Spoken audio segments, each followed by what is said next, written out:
এক কবি আরেক কবির উদ্দেশ্যে লিখছেন।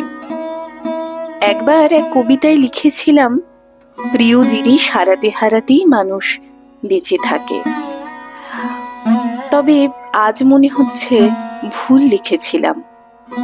এ কথা ঠিক যে মানুষ হারিয়ে ফেলে প্রিয় মার্বেল, হাতে লেখা চিঠি, কার্নিশ ছুঁয়ে কাঁপতে থাকা চঞ্চল হরিণীর মতো রাত। হামেশাই কত মানুষ হারিয়ে ফেলে বন্ধু, আশা, জল তরঙ্গ ও ইসরাজ।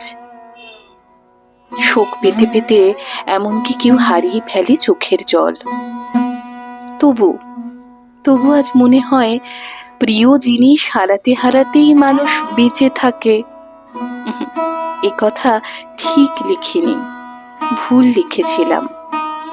একবার জীবনে পেলে মানুষ যা হারায় না কোনোদিন, তা রবীন্দ্রনাথ।